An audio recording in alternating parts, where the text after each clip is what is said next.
December 16, 1985, 5:26 p.m. The gray Lincoln Town car pulled up to the sidewalk outside Sparks Steakhouse on East 46th Street in Manhattan.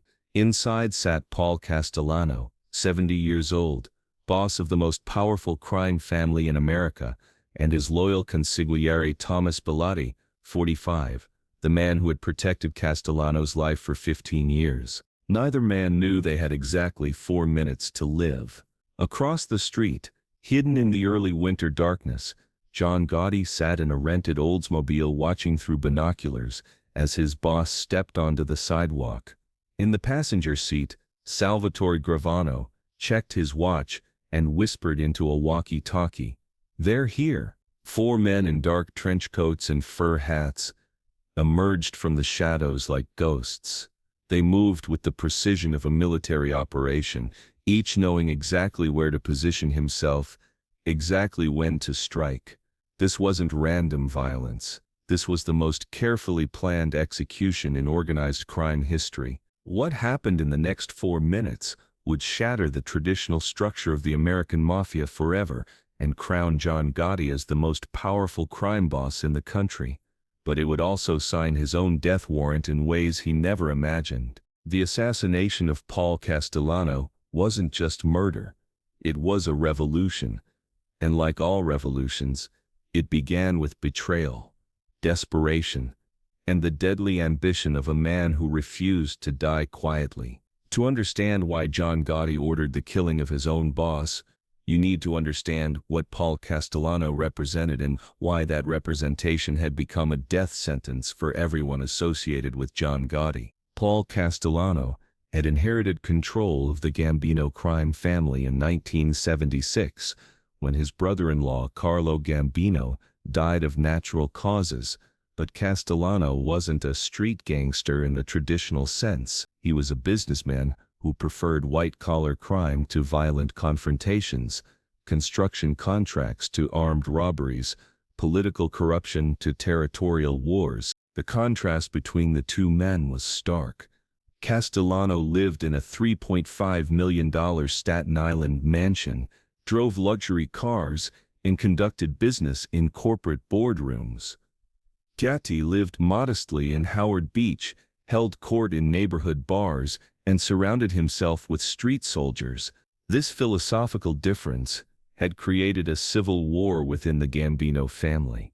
On one side stood Castellano and his supporters, older, conservative members who believed the future lay in legitimate business infiltration. On the other side stood John Gotti and the cowboys, younger, aggressive gangsters who believed respect came from fear and violence. The tension reached a breaking point when Castellano made decisions that directly threatened Gotti's crew. He banned family members from operating in Manhattan, imposed a 25% tax on gambling operations, and refused to attend fallen soldiers' funerals. To men who valued honor above money, this was unforgivable. For 9 years, this tension had simmered beneath the surface. But in 1985, 2 events made peaceful coexistence impossible. First, Angelo Ruggiero, Gotti's childhood friend and closest associate, had been recorded by FBI surveillance discussing heroin trafficking. The recordings contained enough evidence to send Ruggiero to prison for life and implicated John Gotti in drug operations. Second, Carlo Gambino had established a strict rule. Any member caught selling narcotics would be executed immediately. No trial, no appeal, no second chances. Paul Castellano demanded Gotti turn over the FBI tapes to determine the family's exposure to federal prosecution. But Gotti knew if Castellano heard those recordings, he would have both Gotti and Ruggiero killed within days. By December 1985, both men were actively planning to kill the other. The only question was who would strike first. Gotti had several advantages. He controlled loyal street soldiers prepared to die for him, support from other captains who resented Castellano's approach, and intelligence sources within law enforcement. But Castellano had ultimate advantage: legitimate authority as official boss, recognized by the Mafia Commission.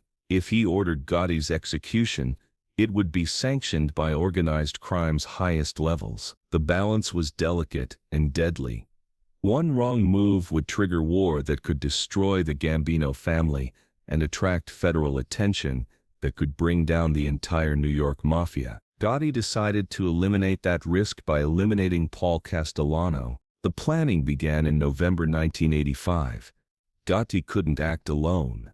Assassinating a mafia boss without commission authorization traditionally resulted in death for everyone involved. But he had identified 3 other Gambino captains who shared his frustration: Frank DeSico, Robert DiBernardo, and Joseph Armone. More importantly, he had Salvatore Gravano's unwavering loyalty, who controlled experienced killers willing to take on the most dangerous assignment in organized crime. Gravano recommended 4 men for the assassination team: Anthony Center, Joseph Testa, John Carneglia, and Charles Carneglia. Veterans who had proven themselves in previous hits and could be trusted to die before revealing Gotti's involvement. The plan was elegant in its simplicity. Castellano maintained a predictable schedule. Every Monday evening, business dinners at expensive Manhattan restaurants. Same car, same position, same arrival time. Gotti chose Sparks Steakhouse for its multiple escape routes, heavy pedestrian traffic for cover, and location that wouldn't be associated with organized crime. The restaurant catered to Wall Street executives, not gangsters. Security would be minimal. Police response would assume random robbery rather than planned execution. The date was selected for maximum psychological impact. December 16th was exactly 9 years after Carlo Gambino's death.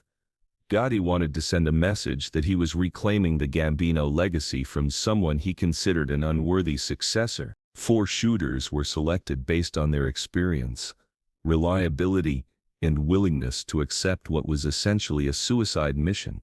If they were caught, they would face life in prison or execution by rival crime families seeking to avenge Castellano's death.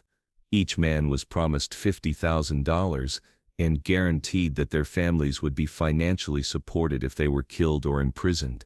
The weapons were chosen for maximum stopping power and reliability: T-80 semi-automatic pistols, easy to conceal but powerful enough to kill instantly. Each shooter would fire multiple rounds to ensure the targets were dead before police could respond. Surveillance of Sparks Steakhouse began 2 weeks before the assassination. Gotti's crew documented Castellano's arrival patterns, identified security cameras, mapped escape routes, and established communication protocols. Nothing was left to chance. The weapons were chosen for maximum stopping power and reliability. T-380 semi-automatic pistols, easy to conceal but powerful enough to kill instantly. Each gun was acquired through untraceable channels and test-fired to ensure perfect functionality.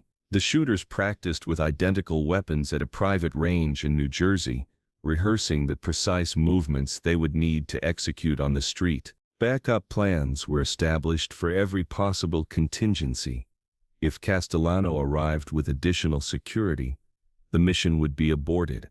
If police happened to be in the area, the shooters would blend into the crowd and try again another day. If any of the assassins were wounded or captured, they had been instructed to claim the shooting was a robbery gone wrong. The psychological preparation was as important as the tactical planning.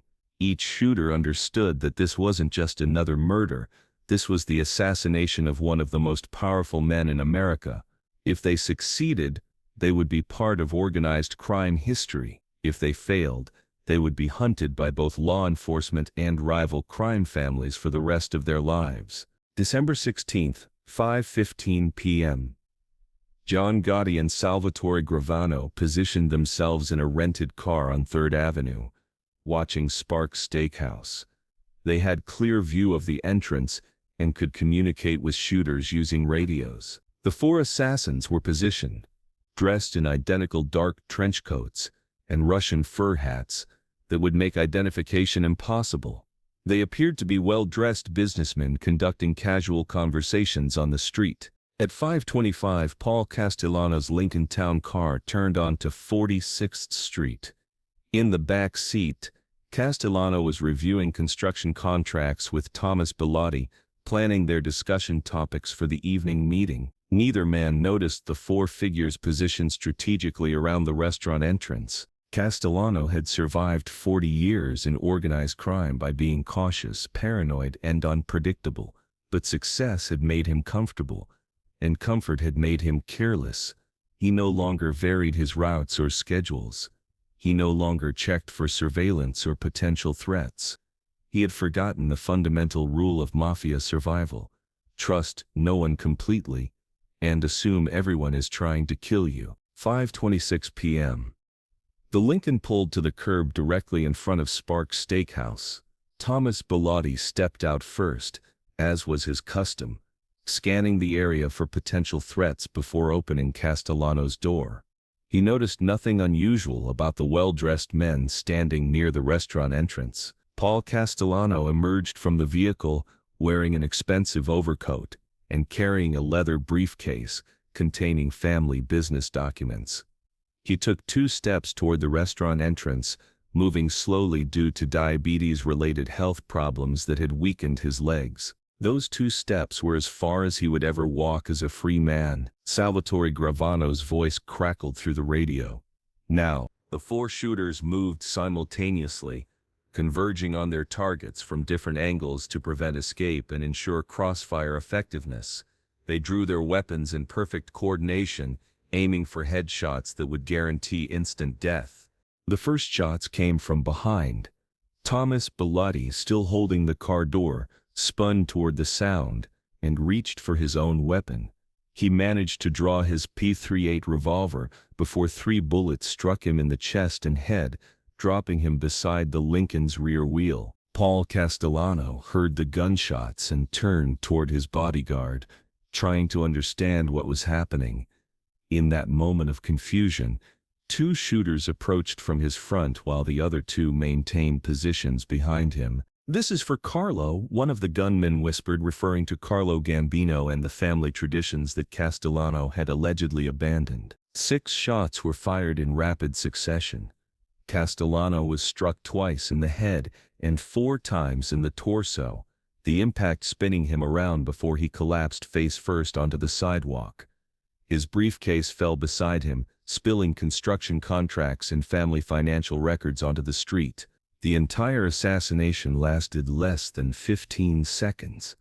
By the time pedestrians realized what had happened, the 4 shooters had disappeared into the crowd, their trench coats and hats abandoned in predetermined locations throughout Midtown Manhattan. Emergency sirens wailed in the distance as John Gotti and Salvatore Gravano drove slowly past the crime scene. Gotti rolled down his window and looked at the bodies of his former boss and the man who had protected him. "It's finished," Gravano said quietly. "No," Gotti replied, watching police officers establish a perimeter around Sparks Steakhouse. "It's just beginning." Within hours, news of Paul Castellano's assassination dominated every television channel and newspaper in New York.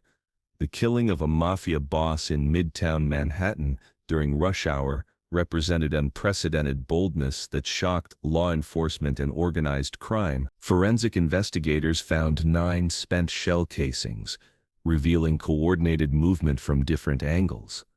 Witness interviews showed the 4 gunmen had disappeared with remarkable efficiency despite killing 2 men on a busy street at rush hour. FBI agents realized they were dealing with a new type of criminal organization. Traditional mafia rules about avoiding public attention had been abandoned for spectacular violence and psychological warfare. The federal response was immediate. FBI Director William Webster authorized the largest organized crime task force in bureau history, dedicating 50 agents exclusively to the Sparks investigation. Within 72 hours, federal agents had identified John Gotti as the primary suspect. Electronic surveillance, informant reports, and family power structure analysis all pointed to the same conclusion: only Gotti had the motive, opportunity, and capability to execute such sophisticated assassination. More importantly, The assassination sent a message throughout the underworld. John Gotti was willing to kill anyone, including his own superiors, to maintain control of his organization.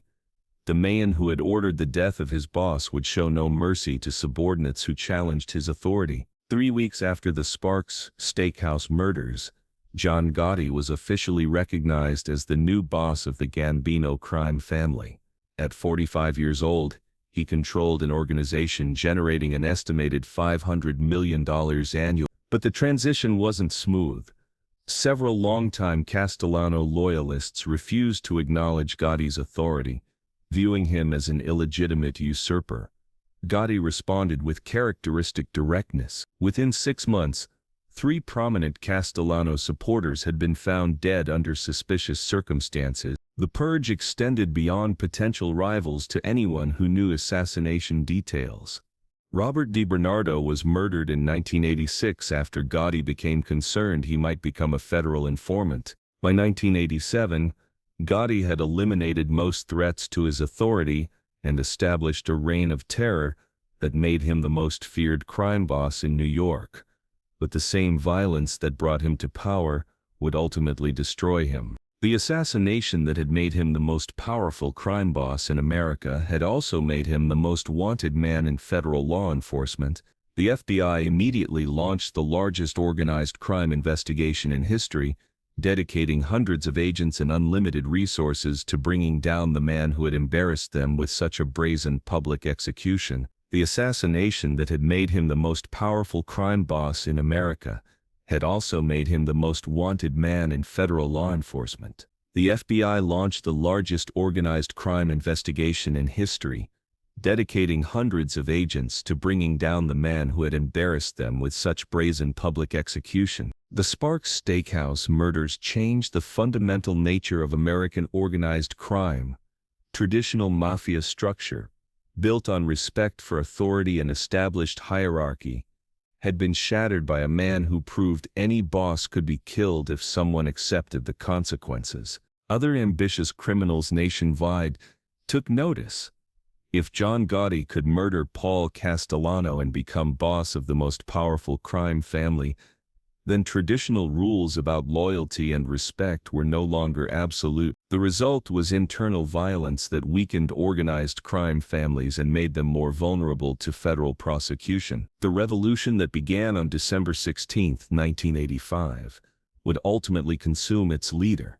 But for 6 years, John Gotti ruled the Gambino family with absolute authority, generating more wealth and wielding more influence than any crime boss in American history. The assassination of Paul Castellano had proven that in organized crime, there are no rules that cannot be broken and no authority that cannot be challenged, but it had also proven that every victory comes with a price, and them prices are higher than the men who pay them can ever imagine. Paul Castellano's last words, spoken to Thomas Bellotti, as they reviewed construction contracts in the back seat of their Lincoln Town car, were mundane and business-focused.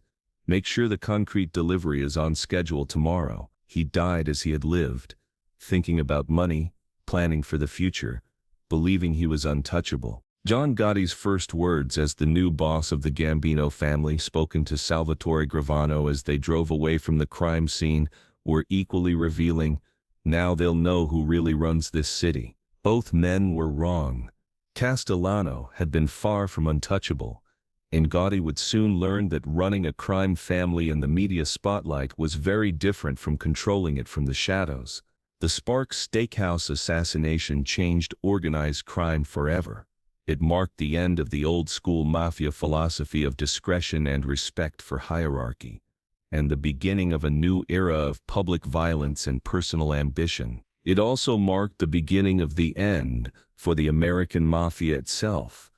The attention generated by such a spectacular public execution would lead to federal investigations that would ultimately destroy most of the major crime families in New York. December 16, 1985. 4 minutes that changed everything.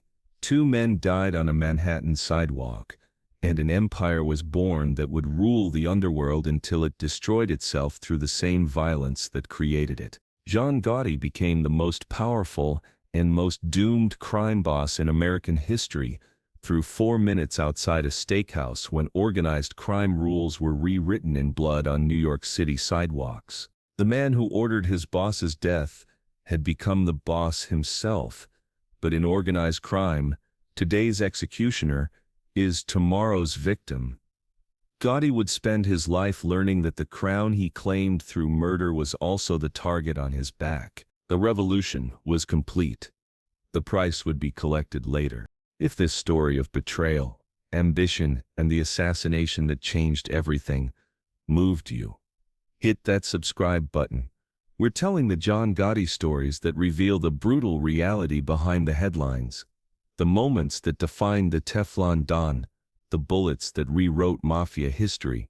Drop a like if you see how one execution outside a steakhouse shifted the entire balance of power in New York. And in the comments, what would you have done if you were Paul Castellano stepping out of that car? Would you have sensed the danger, or trusted that your position as boss made you untouchable? More legendary Gotti stories coming next. Don't miss how the Dapper Don's most dangerous gamble made him the king of New York.